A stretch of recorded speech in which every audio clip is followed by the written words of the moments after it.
My mission is to hold up a mirror to remind people of their own greatness.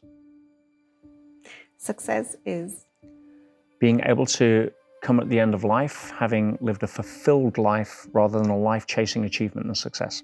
Which brings me to the next sentence, which is fulfillment is? Fulfillment is an inner sense of satisfaction, knowing that you walked a path of truth and integrity and owned the mistakes and were okay with them along the way. Failure is? Your capital. It's your biggest lessons that you learn from, that you pay the most for, so you should value the most. I get inspiration from? A higher source of intelligence and understanding that every single person I meet can teach me something.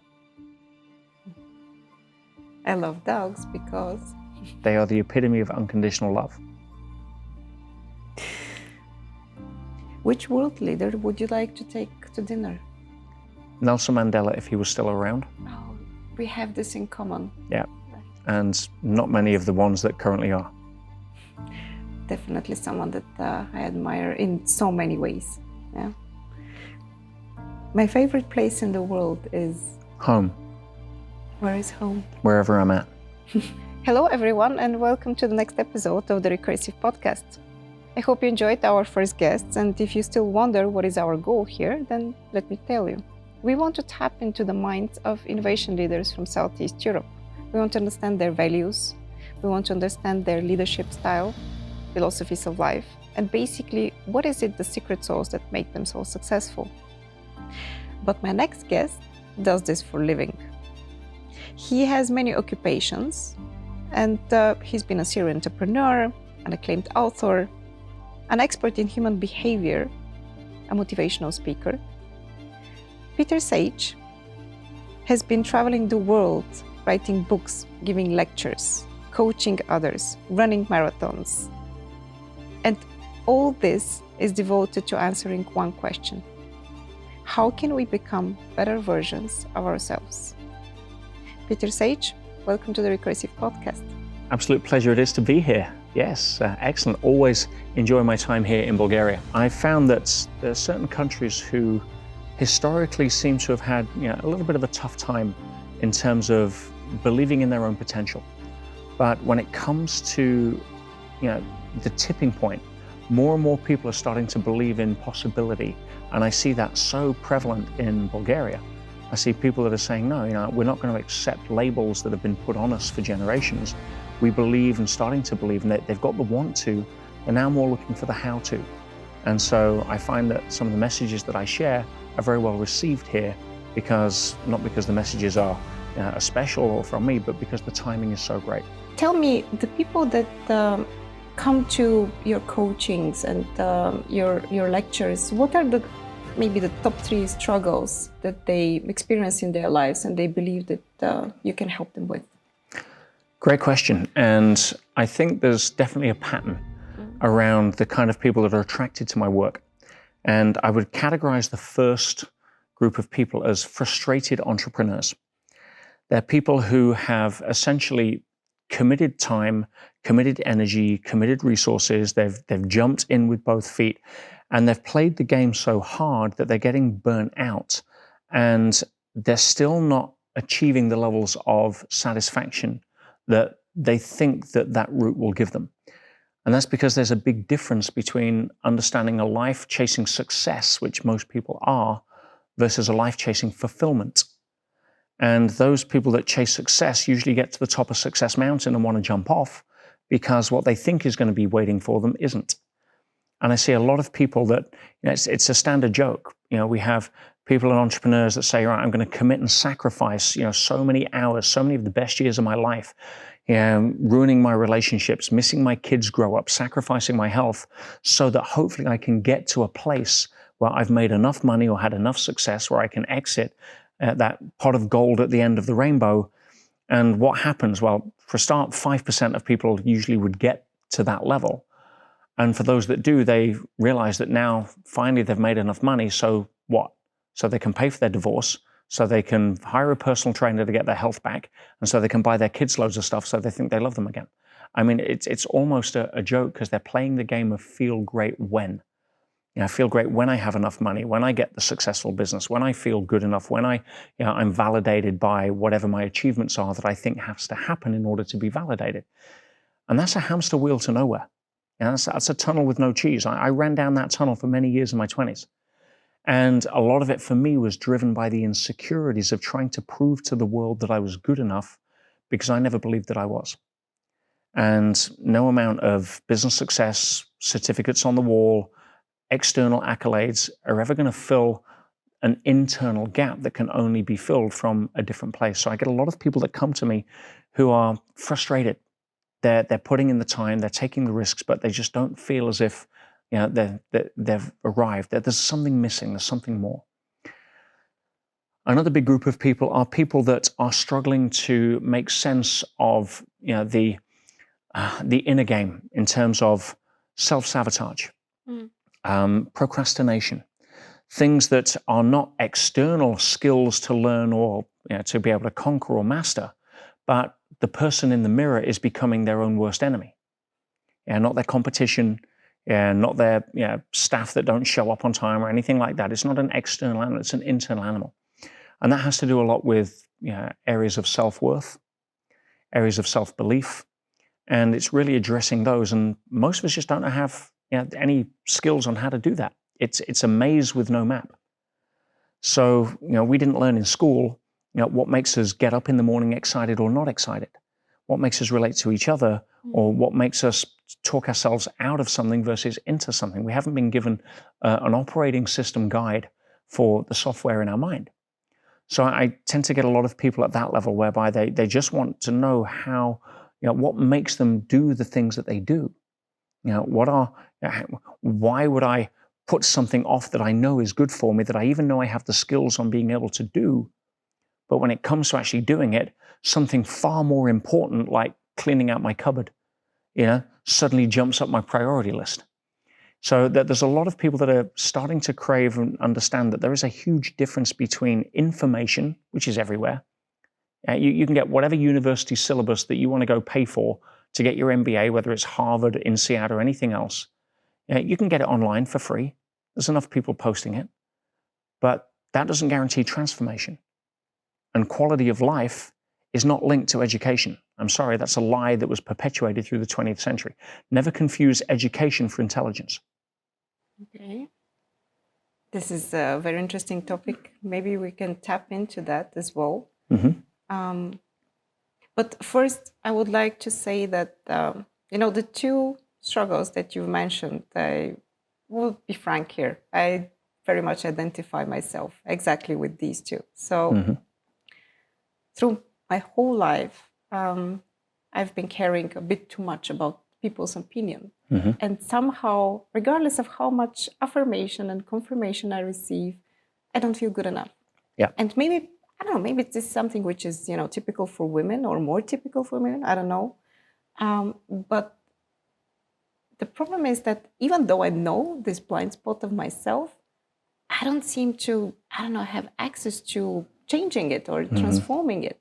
So I think, what would you say to a person like me? Well, I appreciate the projection from the level of gender. It is ubiquitous. Men suffer from that just as much. They just have more ego that prevents them from showing it a lot of the time. Oh, thanks. And as I say, in my 20s, I was desperately trying to prove to the world I was good enough through success. I was trying to get significance, external validation, approval, acceptance, through trying to chase something that needed to fit my pictures in the outer world. And that's never going to happen. You are never going to get internal validation from external objects or things. It's an inside job. But I'll give you some insight into the pattern, because I looked at this extensively, and I call it goop. Most people spend their life swimming in goop, which is a sticky, nasty, very destructive substance. And goop stands for the good opinion of other people. And it's so destructive for two reasons. One is the fact that it prevents us from being authentic, because instead of showing up in our true fullness and potential, we are constantly filtering our behavior through how we think other people are seeing us and judging us. And therefore, we are always adapting to try to fit what we perceive to be the approval strategies or acceptance strategies of others. And that's one problem. The biggest problem is that none of that's actually going on. It's a complete lie, and I'll demonstrate. I believe that we all star in the movie of our life. I think that we are the only star in the movie of our life, and I know we are the star because we're the only people that are in every single scene of the movie of our life. Yeah, there are no co-stars. You may have a supporting cast, a parent, a sibling, a best friend, a boss, a spouse, whatever. But you're the only person who's in every single scene of your movie. You're the star. Now, by definition, what that means is that everybody else plays one of two roles. At best, you may have a handful of supporting cast, like I mentioned. But the vast, vast majority of people in your movie, throughout your entire movie, are film extras. Now, what is the definition of a film extra? Pretty simple. It's somebody you're not thinking about when they're not in your scene. Okay? Now, here's the challenge. Because we see ourselves as the star of our movie, when we're walking around our movie, we think everybody else sees us as the star of our movie. But they don't, because they're not starring in our movie. They're starring in a different movie. Their own, obviously. Which means by definition, we only play one of two roles in everybody else's movie. Maybe, at best, we're a supporting cast. Rare. But the vast majority of people who we worry about what they think of us, we're nothing more than a film extra in their movie. They're not even thinking of us when we're not in their scene. So if you want to break it down, the reality of the fear of other people's opinion is a ghost. It's a myth. It doesn't exist. It's this fantasy bubble that we invent to cover up our own internal insecurities. And you can sum it up as follows. Most people don't care enough about you to bother to give an opinion. Why? Not because they're indifferent. It's because they're too busy being worried about what they think you're thinking of them. Everybody's walking around in this bubble of self-importance thinking, I wonder what everybody thinks of me in my bubble of self-importance, not realizing that nobody cares about you in your bubble of self-importance because they're wandering around in their bubble of self-importance, wondering what you're thinking of them. And when you realize that, not at just an intellectual level, but at an emotional level, you get it, the penny drops, like, whoa, the freedom, the weight that drops off the shoulders. Because you're not trying to prove anything anymore. Why? Because the people you thought you were trying to prove it to don't actually care because they're not even judging you. Okay then, but here is my next question. So when you achieve this kind of freedom, when you overcome this strong need of being significant, as you say it, then how do you extract this self-worth? Where does it come from? Right. Self-worth really begins with a lot of, there's two sides. We hear the nature and nurture. Now, the reality, there's both. Both play a role. We have an inherent level of characteristic to our personality. Ask any parent that has twins. Exactly the same environment, completely different personalities. Right? So we know that personality, it plays a role. Nature plays a role.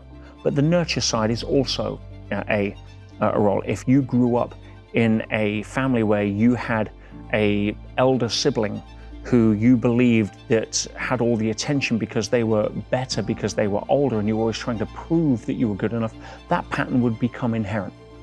If you were had a parent who was always shouting and angry, you would adapt to become a people pleaser so that you didn't rock the apple cart, or you didn't get the condemnation from the parent when what you really wanted was love. If you go to school and the teacher asks you a question in geography class, hey, everybody, where is Peru? And you turn around and say, hey, I know the answer. And the teacher says, yeah, Irina, where's Peru? You say, it's on page 46 of the geography book. Now, the answer was correct, but the teacher wanted to know in context of where it was in relation to other countries.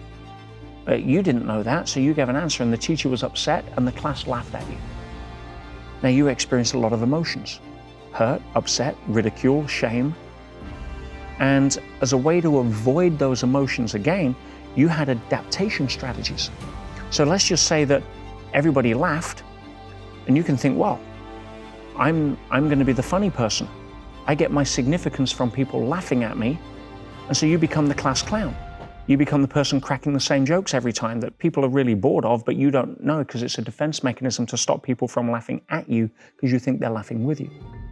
Or maybe people laughed in class and you got, in your frustration, you snapped back.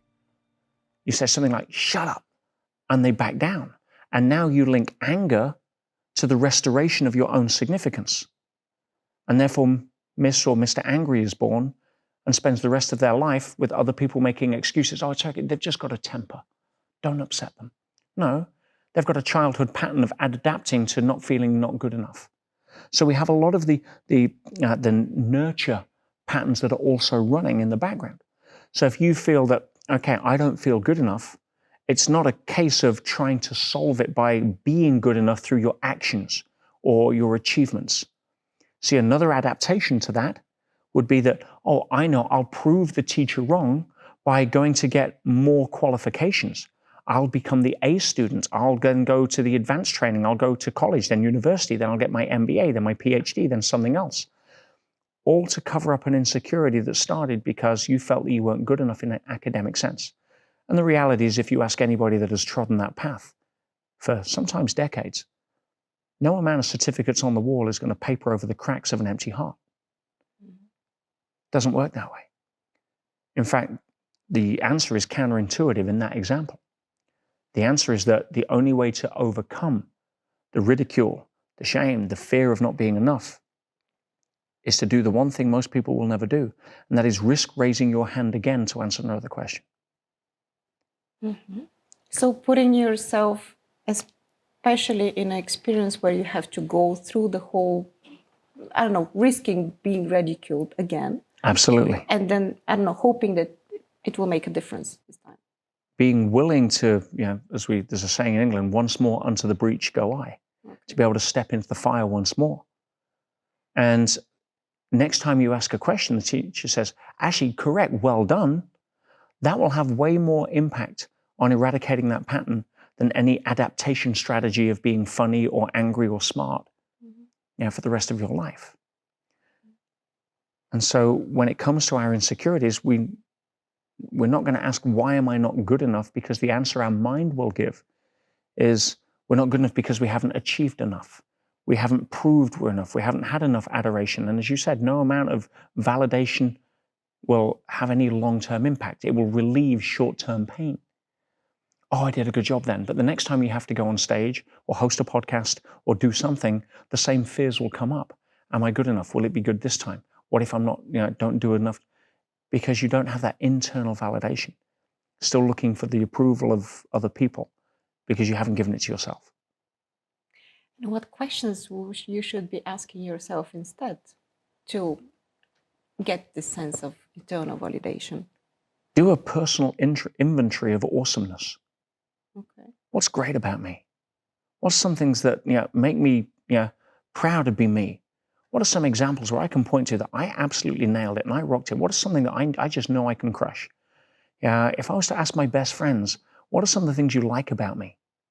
Sometimes we're too modest, i.e. shy, to be able to ask that because we think it's coming from ego. No, ask it through empathy, a genuine. I'm trying to identify some of the best parts of me. Why do you if you're my best friend, what parts of me do you like? What do you think is great about me? And you'd be amazed at what comes out. And you start collecting evidence, amassing evidence of your own awesomeness. At some point, you're going to start to believe it and you won't need anybody else to keep telling you. Rather than look at the flaws.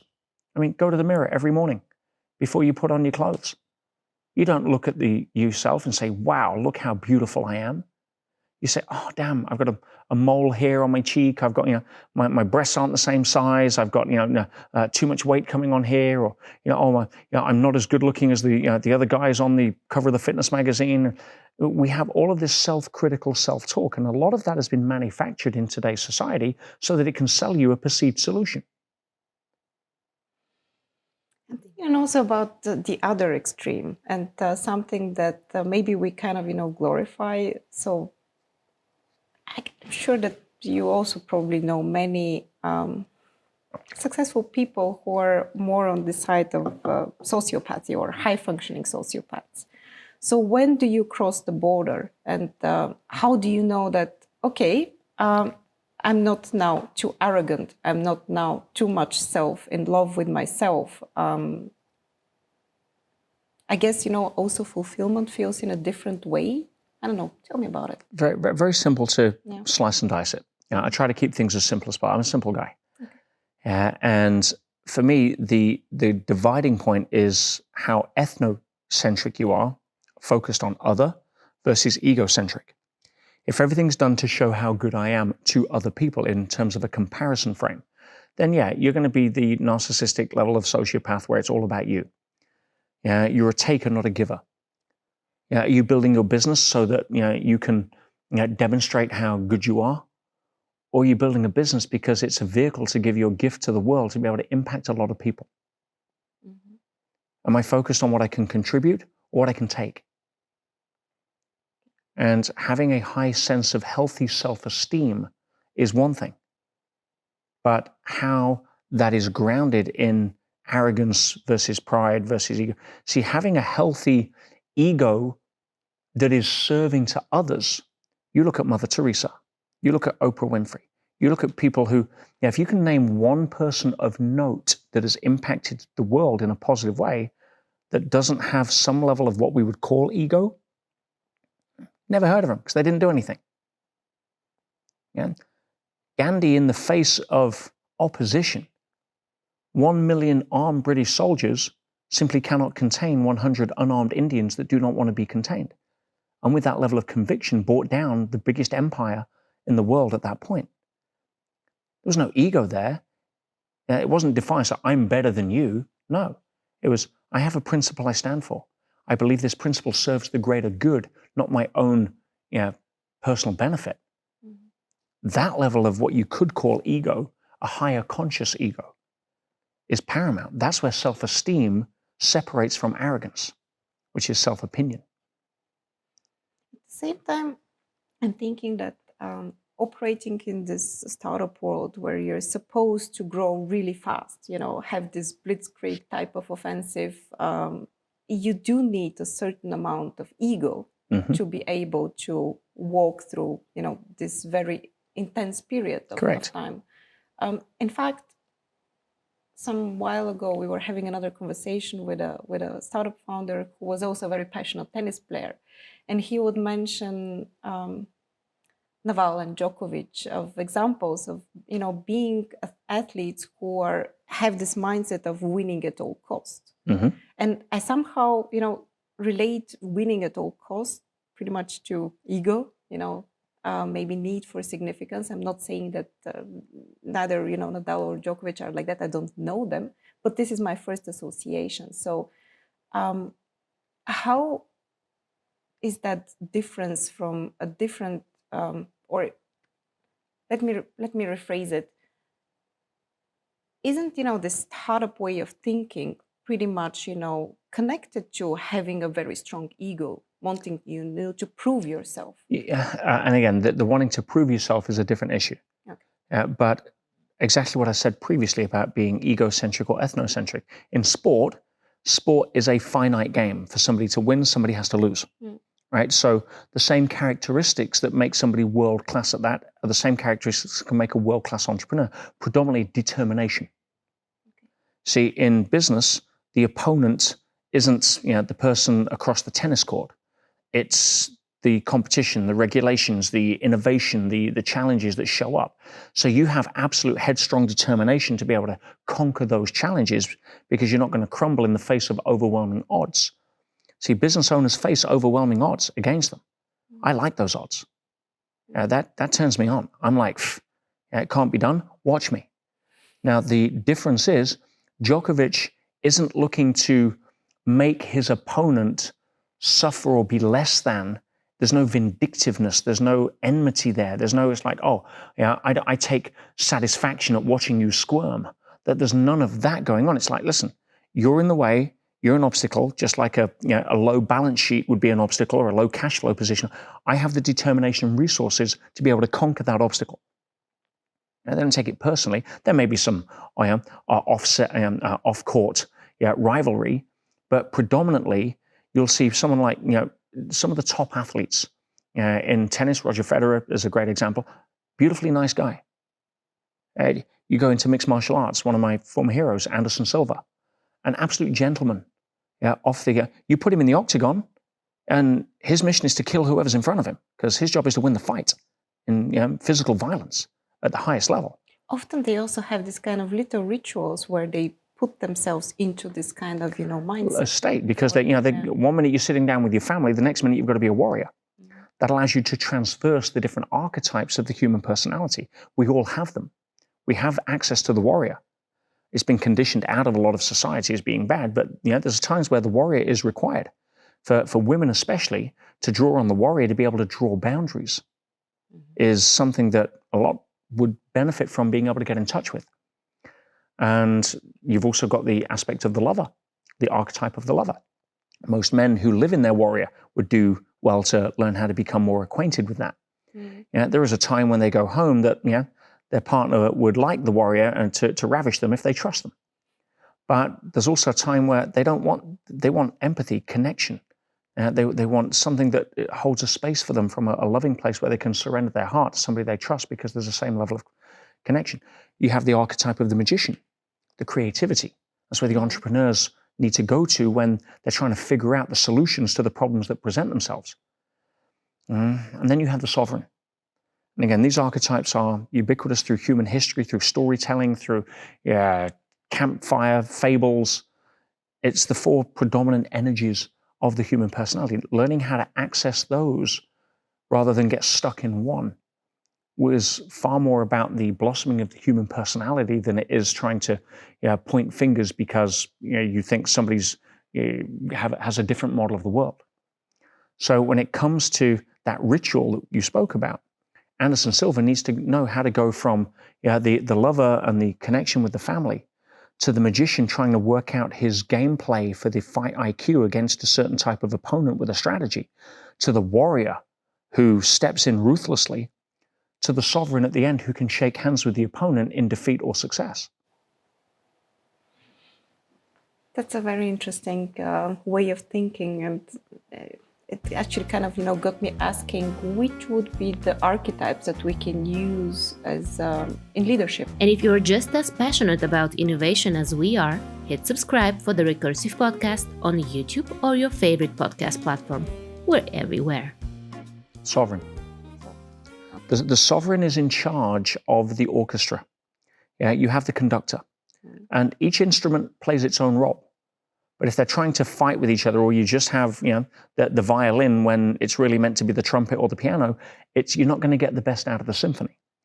So if you go to mythology, let's use King Arthur as a great example. King Arthur was the sovereign. He had Merlin, the magician, that was required to create the magic and the solutions and the spells required. But if the magician is on the throne, then you basically just have a party and not a lot gets done. If you just have the warrior on the throne, you have a dictatorship. If you have the lover on the throne, the borders are going to get overrun because you don't have the boundaries. You think everybody's your friend, right? You just want to connect. So the sovereign is the person in charge. Now, the sovereign's role is to call upon the warrior. There's times where you need to attack or defend. There's times where the boundary, if the Vikings are invading, you need to call upon the army to serve its purpose in that role. Anderson Silva doesn't walk into the octagon as the lover. I can promise you that. It's going to be a very different outcome. True. When you walk, I talk to some of the students when I teach my health and vitality retreats, and I take people to the gym to teach them the body transformation exercises that I train. I tell people, every personal trainer knows your mind is either your best training partner or your worst training partner. And so the quality of the workout is determined not by the exercise routine that you have. It's determined by who walks in the gym. The magician is going to give you all the excuses why you've done enough and you can quit early. That's the magician's job.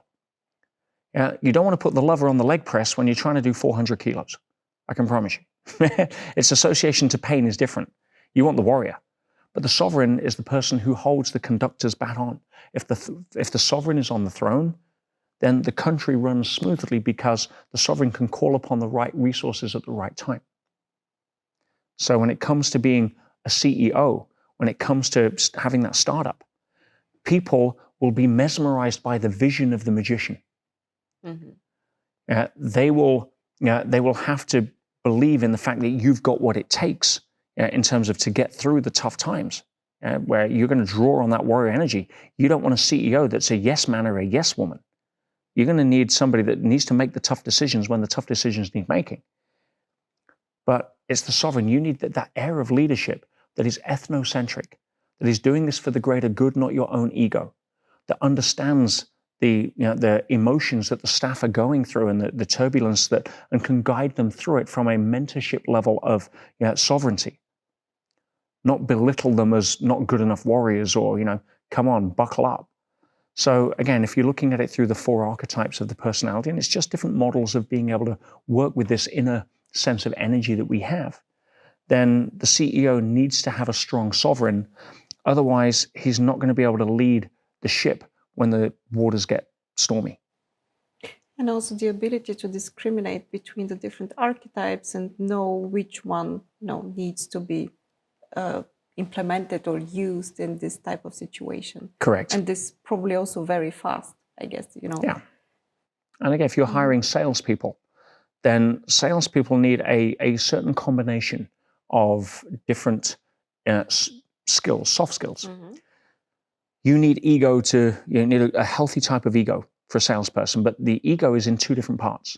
You have ego strength and ego drive. Ego strength is rejection armor. You're going to need to have 50 people say no. You're going to not take it personally. I've got a lot of ego strength. I know there's a difference between personal rejection and concept rejection. Even if somebody rejects me, I'm happy to knock on the next door, make the next cold call. Ego drive is the ability to get up when you're tired and knock on doors and make calls and push through and fight fatigue and keep going. And now, if you've got a lot of ego drive and no ego strength, you're going to get up and go, but the 3rd door you knock on that says no, you're going to cry and go home. You may have a lot of ego strength. You can take 50 no's, but if you've got no ego drive, you're not going to knock on the doors. So there's a combination there. But you also need a balance of empathy. You need to understand and relate to your customer. If you have too much ego and not enough empathy, then you're going to stamp on people to get what you want. You're going to compromise your values because your sales quotas and targets are more important than caring about the destruction that you leave behind or selling the wrong product to the wrong person. If you have too much empathy and not enough ego, you're going to want to be the customer's best friend, but you won't have the strength to ask for the sale or close it or handle objections. So you need that kind of balance when it comes to looking for salespeople. And of course, in startups specifically, the founder is usually everything to begin with. They have to be the visionary. They have to be the tea maker. They have to be the salesperson. They have to be the accountant. They have to be, because that's where it starts. Tell me about it. So, yeah. So, but there is a balance. When we start growing, we need to start recognizing that, I'm not hiring off a resume. I don't hire off resumes. Yes, there is a certain level of skill set. If you need a video editor, you need somebody with video editing skills and experience. But I don't care about a resume because that's your echo. I want your voice. I hire on personality. And most people, unfortunately, they hire on resume and they fire on personality. I hire on personality. I select on resume, but I hire on personality. Skills can be taught. And most skills in today's fast-moving world that people come to the table with are going to be obsolete within 18 months. So you need somebody who you're hiring on the right personality. Are they teachable? Are they coachable? Are they ethnocentric, egocentric? Are they going to upset the apple cart with the team dynamic because it's all about them? Are they unable to take criticism because they go home and cry because they've got no ego strength? Yeah. You're touching to something that has been bugging me for a while now. And I made this observation in a way which I would say that it's rather typical, especially for Eastern Europe, that we attribute success to talent that people were born with. So they somehow magically were determined to be successful, or they have this kind of special knowledge, deep dive knowledge, and this is why they became successful. But now, after talking to different types of entrepreneurs and also, high achievers, I would say that I have the feeling that passion, motivation, confidence have a much more important role than the practical skills or the practical knowledge? I don't know. This is something that I've been wondering about, and I'm sure that you have like a great answer to this question. This is why I was looking forward to. I love your confidence in that. And I'll give you my insight. And again, I want to explain, especially to the people watching here, that I have no right to impose my model of the world onto anybody else. I can give you my benefit of experience. I've spent 3 decades, 32 years next year, as an active entrepreneur, where I've been unemployable since I was 17. I built 27 international companies, some into multi-millions of dollars. Some have failed majestically. Some have wiped me out. Some have been great. I've made millions, lost millions, and some should have stayed ideas when I was drunk. Everything in between. Entrepreneurship is my game. That's what I do. It's who I am. But human behavior and understanding the psychology of why we do what we do has also been a passion for 30 years. And so being able to blend those two, because you can have psychologists that are not good business people. And most good business people are not psychologists. So the experience that I meld there hopefully can offer some level of insight. But to address your question, it's so much easier to avoid walking through the doorway that is required as an entrepreneur or somebody that wants to become successful in whatever field, not necessarily an entrepreneur, but top of their game. And that doorway, the dividing line, every time is courage. Courage is what is required to overcome the fear of failure, to embrace the fear of success, and most people tie their self-worth and net worth together, which is a fundamental flaw. But courage is the dividing line, to leave the certainty of what you think was a paid position to go and risk the uncertainty of not knowing what you're going to earn in this new business, for example. The best way to avoid courage is to project it into what I would term, to encapsulate your feedback there, the lucky sperm gang. Okay. Yeah. Oh, they're born with it. There's something about them that I don't possess. It's not my fault. Therefore, I can rely on being a victim to circumstance that precludes me from needing to face the fear or the reality that, no, I just don't have the courage to go walk the path that they walked. And if I want to hide behind the academia, because what academia does predominantly is fuel the myth that if I learn enough skills, that'll give me the certainty to succeed. And I got news for you. The biggest challenge with academia is that it sells people down a corridor that says that if I acquire enough skills, I'll have the certainty to go and succeed.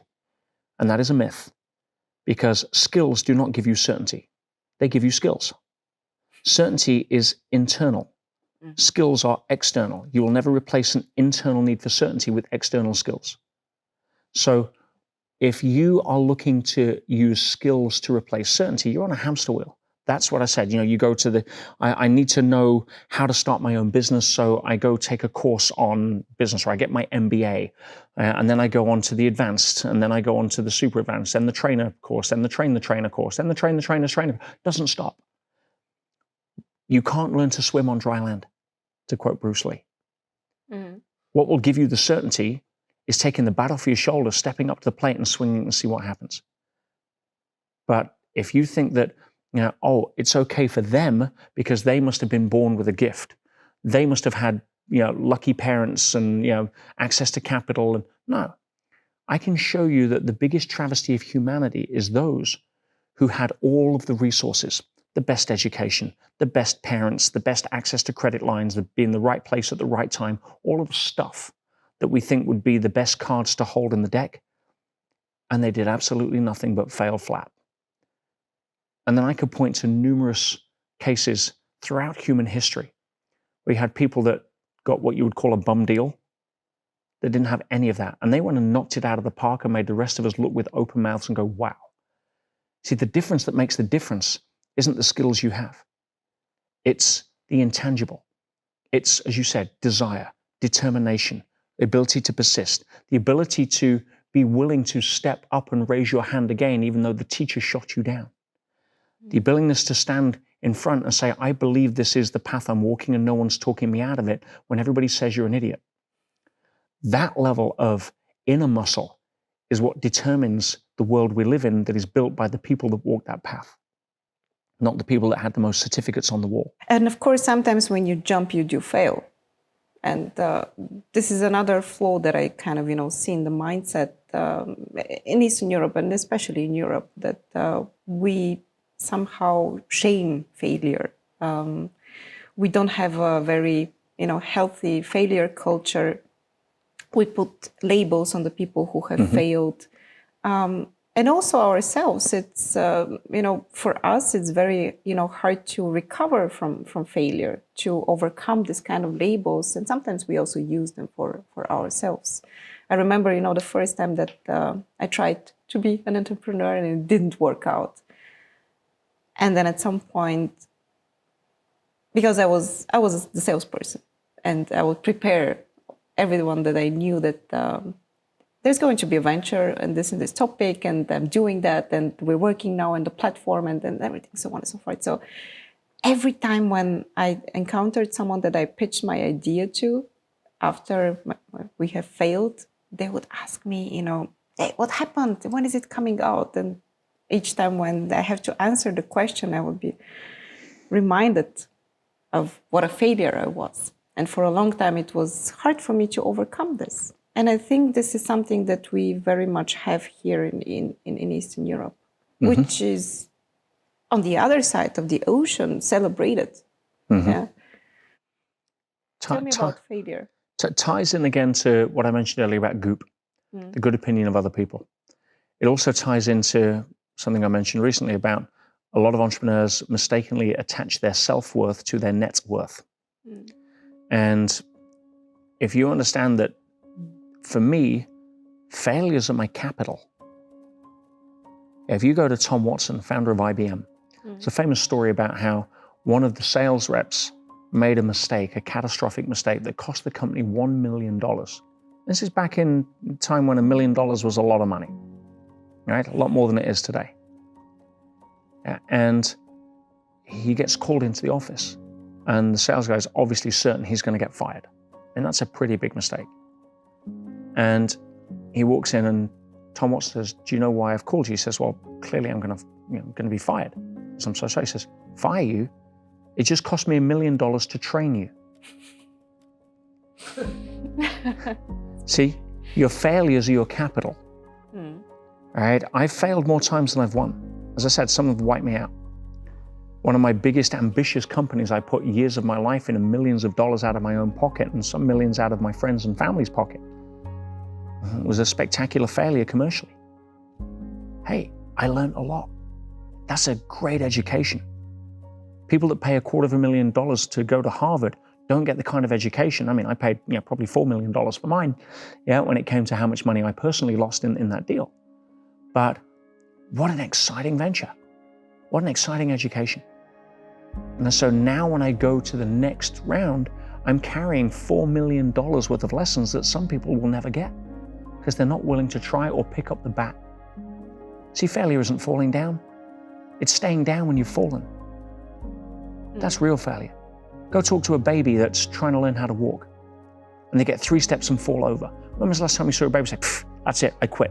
This walking thing, not for me"? No, they keep going until they walk.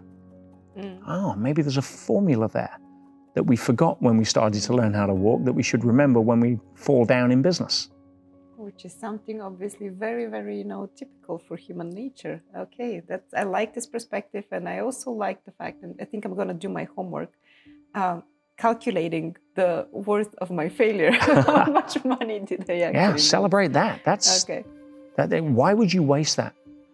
Yeah, that's like buying a car you're never going to drive. It's like paying for a holiday you're never going to take. That's like you've paid for that experience. That's what brings you to the next level. Nobody's successful out of the gate, nor should you be. Again, a baby's not born walking. A tiger's not born knowing how to hunt. The first time a young tiger goes to hunt, and I've got news for you, the gazelle's going to get away. Right? Because they're inexperienced. And if a tiger turned around at that point and said, stuff this hunting game, clearly I'm not cut out for it, what do the other tigers think? That's it, I'm going to starve to death. That doesn't happen. As you were speaking, it also made me think about, because you say the good opinion of other people. What about the bad opinion of other people? I mean, You have this experience which is very surprising by a person like you. I mean, you spent 6 months in prison for contempt, from what I've read. And I guess, prison in our society, and especially probably in Great Britain, is seen something that is like, going very low. How did you deal with the bad opinion of people while you were inside or when you got out? Well, luckily, as I said, I've had a lot of experience in not being affected by other people's opinions because I star in my own movie. And that's paramount. And when I went in as the only non-criminal in Britain's most violent jail for 6 months. Yeah, never been accused of a crime, never been charged or arrested, still don't have a criminal record. I'm actually just on the as a side note, why were you in this type of prison? I mean, for a crime like yours, you shouldn't be actually in the most violent. Well, I said there was no crime. I mean, it was contempt in a civil action. And even in a business deal. It was the closest to the court. So I should have been transferred within a week to a holiday camp type, I mean, there are no prisons for civil prisoners, right? But there are obviously low risk categories. But because of how archaic the system is and how fundamentally flawed and degenerative it is, it took several months to process me. Now, I look at it as a perfect gift. In fact, when I went in using the movie metaphor, I wrote to my students in my first letter and says, guys, don't worry about me. I'm simply on location for 6 months filming the prison scene in my movie. And every movie needs some sort of, action, adventure, drama. A good movie requires everything. You want to leave the cinema and say, wow, now that is a movie I would pay to watch again. You don't pay good money to watch James Bond rescue a kitten out of a tree for 90 minutes, right? That's not going to work. So for me, when I was sentenced in contempt, which, as I say, is a whole different conversation, and yes, clearly there were lessons for me to learn there as well. I realized immediately that I had a big seminar a couple of weeks later that we just spent $50,000 on advertising to promote, to sell $50,000 worth of tickets to. So now people want their money back, and I lost everything. I came out of prison 4 years ago, $250,000 in debt with no business, no credit rating, no nothing. That was an exciting time because I'd never dug myself out of a hole that deep. Like, wow, this is going to be fun. Let's see where it goes. And today I've got a 6-figure-a-week business, back from scratch. Now, when it comes to going inside, how I saw myself, my identity was a huge part of that. If I saw myself as a prisoner, I would most likely adopt the role of victim. That would have been my question. Why weren't you in the role of the victim? I mean, because I know where that goes. Why would I do that to myself when I have the ability to choose? So I looked at it and said, okay, I've been very fortunate over the last quarter century that millions of people have benefited from my work or my videos online or whatever it may be. And maybe the people that could benefit the most never get to see that or hear it because they're in somewhere like prison.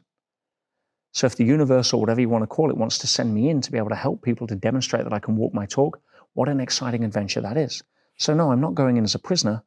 I'm going in as a secret agent of change. And that was the attitude I went in with. In fact, before I was given my cell, I had the appointment with the doctor. And after a few minutes of conversation for the medical, he leans in, he says, can I ask you a question? I said, sure. He says, are you undercover? And I laughed. I says, why do you ask? It was actually the second person that mentioned that. He says, in 20 plus years of being a prison doctor, he'd never seen anybody so happy on their first ever day in prison. And I told him why I thought I was there, to be able to help people, maybe help change the system. I don't know. It was a new experience. I'd only ever seen stuff on TV. If you ever seen the film Prison Break, that was kind of the prison I was in. Same kind of layout, same setup. And so I went in with an exciting mission. And to cut a long story short, I ended up getting a lot of the prisoners off drugs. I was stopping suicides. I redesigned the intake system to help new prisoners adjust and reduce violence between the wings. I won a national award while I was in there for the work that I did. The legacy of that is now being used in prisons all over the world, affecting thousands of prisoners every month. I mean, I couldn't have designed a more amazing adventure to be able to do. But I know if I had have chosen at the beginning to be a victim because I cared about what everyone in the press was saying, what my rivals were saying, all of the people that wrote me off, if I gave that any energy, I'd have probably gone into depression and never have achieved the magic that was able to achieve because I adopted a different role as the star of my own movie, as the secret agent of change. And what made you fit to relate to people who were in prison? Because I can imagine that very few of them were, privileged, had the silver spoon or I don't know, were entrepreneurs and high achievers. I guess they, had a different life. How could you relate to them, to their reality, to their struggles? Because they're human and we're all made of the same stuff. And I know the emotions they were feeling. I know what somebody feels like when they feel unhappy because I know how I feel when I feel unhappy. And how somebody feels when they feel hopeless because I know how I felt when I felt hopeless. So going into impose will always get pushback. Going into understand will get a level of common ground that you can build from. And one of the things that I was teaching the prisoners was there's many different things that caused a huge amount of personal benefit and growth to them. But one was to get them to a place of acceptance. Most people were upset because they were resisting their situation and you couldn't do anything about it. Once you can accept that, hey, listen, I've been sentenced to X amount of time, I'm here for the next X amount of days, months, or years, then once you accept that, you stop the energy of resistance that is becoming the friction point to your soul. And now you can use that energy to channel it into the next best thing. What's something I can do in prison or with my situation to benefit? Whether it's learn a new skill or a new trade or look at the lessons I've learned or to be able to contemplate where my life is going next, whatever it may be. But getting to a place of acceptance is a huge first step, especially with failure or what you call failure in business. Hey, it didn't work. Well, let's move on. Not, every time somebody mentions it, I'm like, it's like picking a scab. No, that scab's healed. No, I don't worry about it anymore. All right, what can I learn? Well, I learned not to scrape my knee as bad as I did last time by riding the bike a little better. So one of the things I also did was teach prisoners the difference between freedom and liberty. See, freedom is what they thought they'd lost, but they hadn't. Freedom is a state of mind. As Gandhi said, nobody can do anything to you emotionally without your permission. See, I was freer in my little cell than a lot of the prison guards that were leaving at night to go home to a relationship that was dysfunctional, that they didn't have the tools or the courage to fix, or who hated their job next day. I was freer in my little cell than they were. All that had happened is my liberty had been reduced. Well, okay, so I have less options. But somebody without a passport can feel that their liberty is reduced. Somebody who's, breaks their legs can feel that their liberty is reduced. Somebody who's been grounded by their parents for doing something they shouldn't can feel that their liberty has been reduced. But freedom is a state of mind. And so that had a big beneficial effect on a lot of this psychology of the people there. You see, it's always how you choose to look at it. Trying to change the outer world is futile when it comes to understanding that outer world follows inner world. Get your thinking right first, and the outer world will tend to rearrange itself. Now, you still have to put one foot in front of the other. You still have to act on set in the scene that you're in appropriately. But the upcoming scenes tend to be a little more benevolent, a little kinder, a little less dramatic when you calm the waters of the mind and then start to realize that most of the drama that people experience is nothing but mismanaged imagination projected into their outer world. Can you repeat that? I really like this kind of, sentence. So it's a mismanaged imagination that most people then project into their outer world. And that's why you see people that have drama at home at the dinner table, they solve the drama and then they go to the gas station, there's drama at the gas station, they go to work, there's drama at work. They live in a drama. That is it's an outer projection of what's going on in their mind. Now, they may not consciously have set that up. They may consciously want to say, I don't want this. But you don't choose with your conscious mind. That's the small part. I say to people, the conscious mind is like an ant. And if it's marching north towards the directions of its goals, confidently striding what it thinks is the right direction, but it's marching over the back of an elephant, your unconscious mind, that's walking south. And no amount of ant strategies are going to turn your elephant around. Your ant is going to say in a loud voice, you deserve the body and the relationship and the income and everything else. But then you go self-sabotage because your elephant is still walking in the direction of, I don't feel I'm good enough. Oh, I daren't do that again in case I'm branded a failure one more time. Oh, well, my teacher said I'd never amount to anything, so therefore, fill in the blank. What did you learn personally from this experience in Pentonville?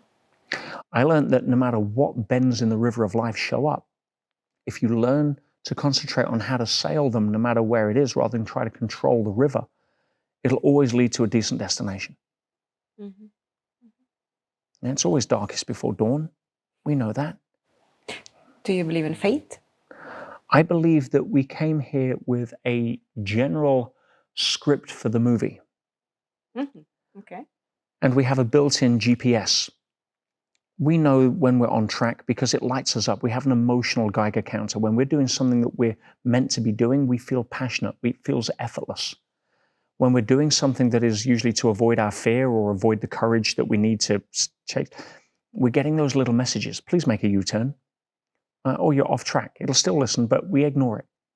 Because the mind is a lot of noise that is trained to justify, whereas the heart is a faint signal that we don't tune into a lot of the time.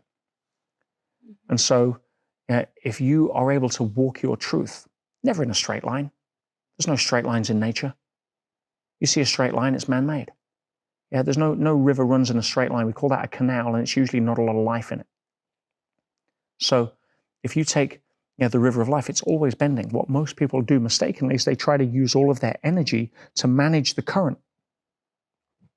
That's not very useful. Instead, use your energy to manage your position in the current. Once I'd been sent to prison, I couldn't do anything about that in terms of in that moment. So what can I do? I can use the time best. The prison guards would ask me, how are you doing today, Mr. Sage? Because they knew the answer. Living the dream. And it would make people laugh, which is one of the rarest sounds you'll hear in prison. But I was authentic. I wasn't putting on a brave face. I had an incredible adventure. I got to experience things I never thought I'd be able to see. I got to touch people and help people in ways that I never thought I'd be able to do. I got to demonstrate a lot of what I teach on stage or in class in a real-world environment to prove to my students it's not academic, that they can actually take it through into their lives. And if I can handle it in prison, what excuse have they got around the dinner table, or when they lose their job, or if their business is struggling, or if they get fired, or whatever it may be? Now, I don't want to talk from theory. There's too much of that. The world is starving for transformation while drowning in information. So, making it real. So when we speak about your personal experience, I wonder, first, do you feel like you have found your life mission? I hesitate to say life mission because we never know what's around the corner.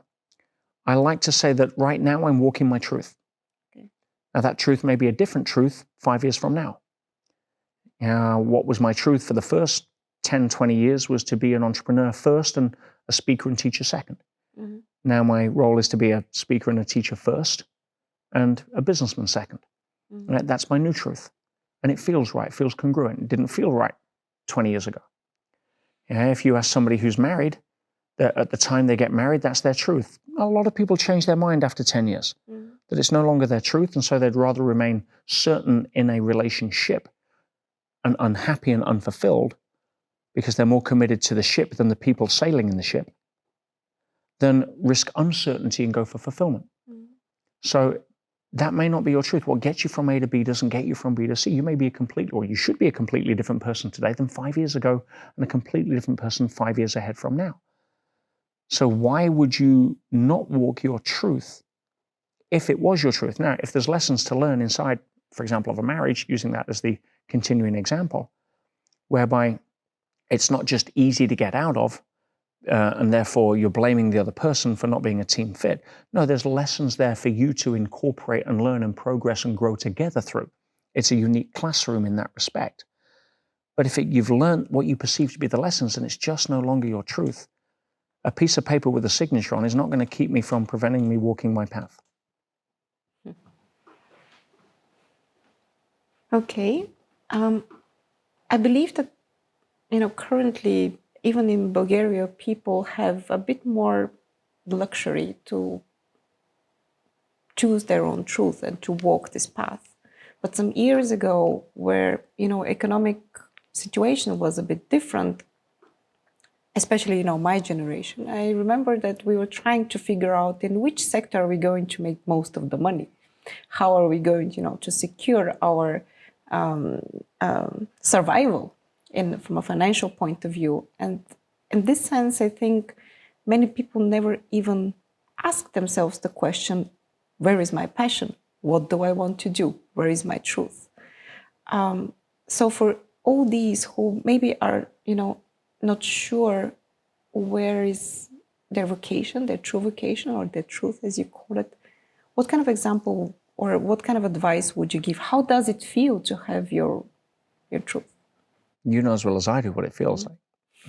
When it comes to making decisions, you can make decisions from a number of different places. And unfortunately, the place that often leads to the least fulfillment, going full circle to what we first spoke about, is from a place of fear or scarcity.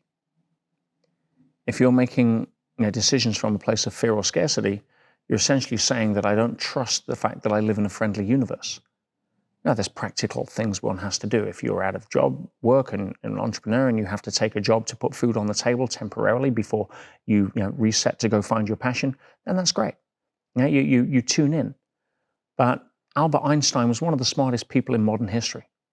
And he said that the most important question you can ask in your lifetime, not on a Sunday when you're bored, not on Labor Day weekend, not when you just those moments where you feel feeling philosophical. The most important question in your lifetime is whether or not you live in a friendly or hostile universe. So if you believe you live in a friendly universe, it's got your back. That's why I see myself as an inverse paranoid. I can walk into prison and I know that the universe is involved in a secret, hidden conspiracy to make me happy and successful. And it did. Okay. But if you live in a hostile universe, you're coming from a fear-based mentality. Your amygdala part of your brain is in overdrive because now you're feeling more separate from rather than connected to. Then you're going to make decisions that are based on, say, scarcity and fear. You're going to be in survival mode. That's a corridor that's available to walk down.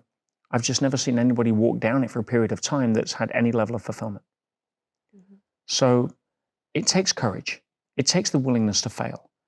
It's like, my passion is to do X. Well, I was just sailing last week in Croatia. We hired a cruise ship and had 30 students on a private boat where we sailed around Croatia. We did the same thing last year, right in the middle of COVID in August, when the world was in lockdown, no hotels were open, and we wanted to prove to the world that you could create magic on your own terms.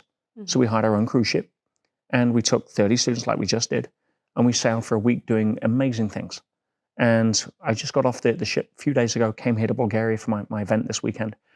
And one of the ladies that was on the cruise ship, one of the statements that she was sharing was, I spent my entire life doing what my parents wanted me to do so that I could be the good little girl that I thought that they needed in order to get love and validation and approval and acceptance and all the other stuff.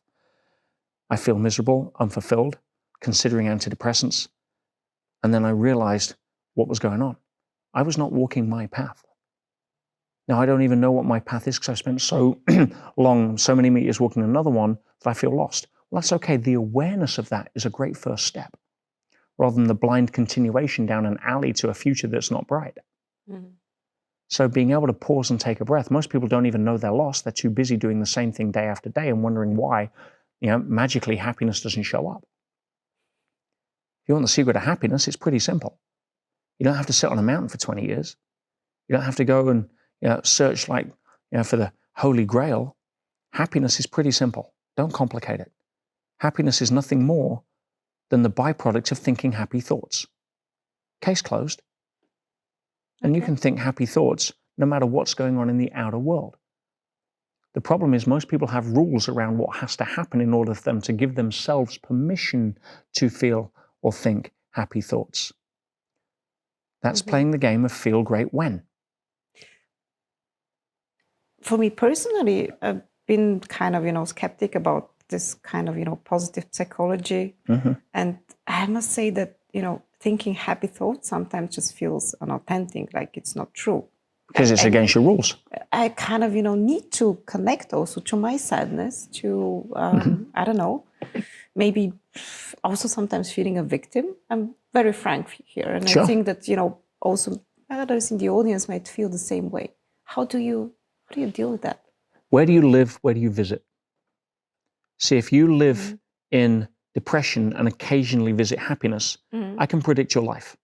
Okay. If you live in happiness and occasionally visit depression, I can predict your life. It's going to be very different. So one of the great illusions of humanity is the fact that we think that the purpose of life is to be happy.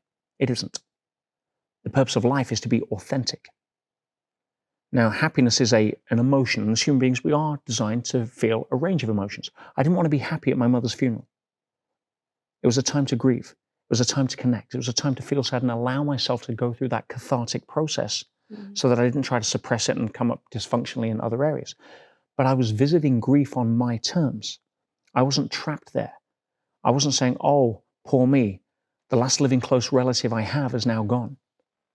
I have no brothers, no sisters, no grandparents, no aunts, uncles, or cousins that I'm close to. So I could have chosen to be a victim at that level. But no, nor did I want to be happy and put on a brave face and try to suppress it under that had been inauthentic. But once I'd processed that, once I'd honored my mother, once I connected through that, I lost one of my best friends 2 days ago. I raised a glass for him that night. I connected. I felt sad. I remembered the great times we had, and I let it go. But where do I live? Where do I visit? If I'm chasing happiness, as so many people are, under the illusion of thinking that'll give them the life that they want, the reason that most people can't feel happiness, or they try and it's inauthentic, is not because it's time to be sad or time to be a victim. It's because their rules for happiness are being broken. Oh, I'll just think happy thoughts. Well, if you put that over the top of an unresolved belief that says in order for me to be happy, everything in my life has to be okay, then trying to think happy thoughts is not going to work. So it's not about anything other than the mismanaged imagination of your own rules and values as to what has to happen in order to fill in the blank. I'll give an easy example with fitness. Some people, health is a value. I value health. But what has to happen in order for me to feel healthy? For some people, I have to go to the gym 4 times a week, eat organic food, not miss a workout, drink clean water, fill in the blank, never eat sugar, whatever it may be, have 12% body fat. Stuff myself with superfoods. They have the rules, and if those rules are not met, they will not allow themselves to feel healthy. So they've been to the gym 3 times that week, and they're about to go for their 4th workout, and the gym's closed. Now they're denying themselves access to the thing they value most in terms of a feeling because of a rule that set themselves up to do that. Not because they're not healthy, probably healthier than everybody that walks into McDonald's. But for me, I have a rule for health is a value. But I choose to experience and feel healthy when I take a deep breath, when I drink a glass of water. That is an excuse not to go do a workout. I'm going to train because that's what I do as somebody who values health. But I'm not going to deny myself the ability to feel healthy because of complex rules that get in the way. Does that make sense? It does. Apply that to happiness and you have your answer. Isn't happiness still, though, more like a momentary feeling and fulfillment, and maybe feeling content is the state of mind that we should be striving for? Because I somehow discriminate between the two. For me, it's happiness in the way that we have it in our pop culture is some kind of euphoric experience, and you cannot simply, be for long in this state of mind. I'm sorry. And from your perspective, level of consciousness, experience, and model of the world, that's a 100% true statement. Okay. But I've met people who are joyously happy, regardless of what goes on in their life. Now, they're a lot more enlightened than someone like you or I. I've lived with the Zen masters in South Korea in the mountains and observed people who, regardless of the demeanor of what's going on in the outer world, live in a constant state of maybe somewhere around about 8-9 hertz in terms of brain waves. It's constant joy and bliss. And they can operate from that place. Now again, there's a time and a place, but where do you live and where do you visit? And using health again as an example. If you live in McDonald's, you can visit the gym once in a while. It's not going to do a lot. But if you live in the gym, you can visit McDonald's once in a while. It's not going to do a lot.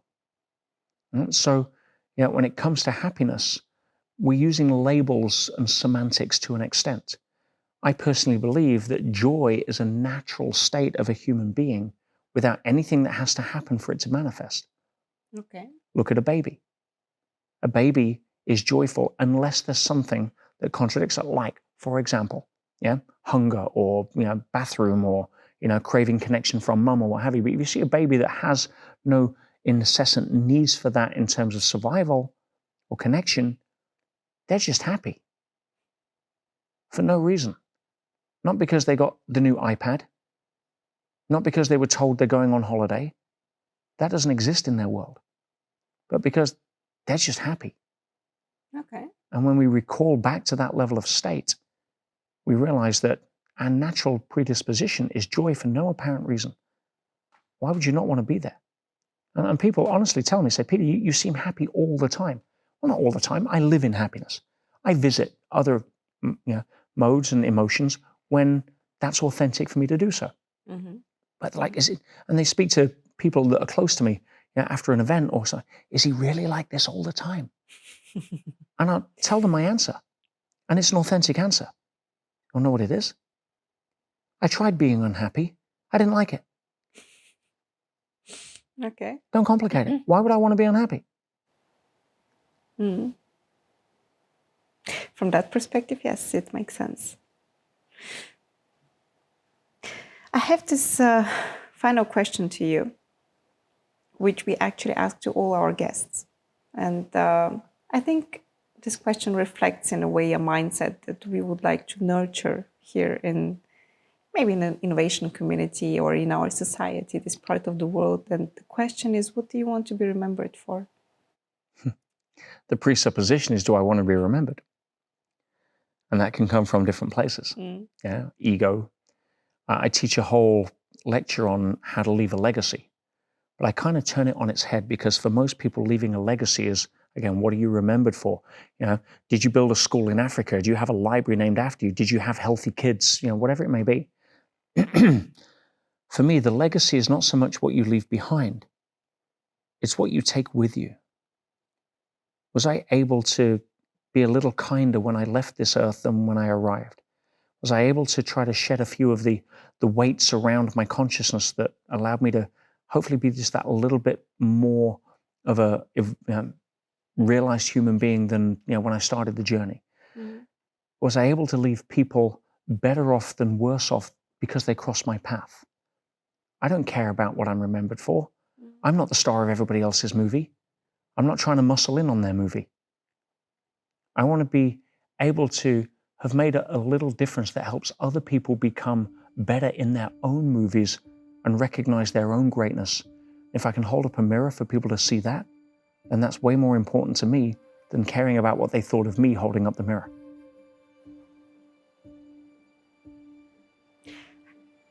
I really enjoy your answer, and I was actually looking forward to, because we started with the need for significance, and I think sometimes we imagine our own funeral exactly from this need of significance, where we kind of look for this final confirmation that how to put it, that we will be acknowledged, that we will be missed, that we will be loved, and people will come and they will remember us for all the good things, because this is what you do at funerals.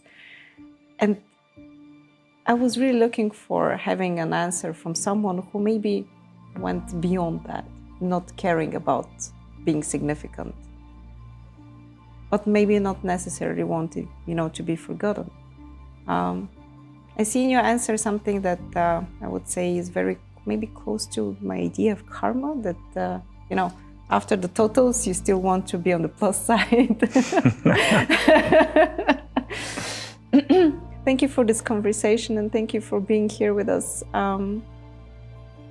I hope that maybe we didn't go too much astray from our typical topics.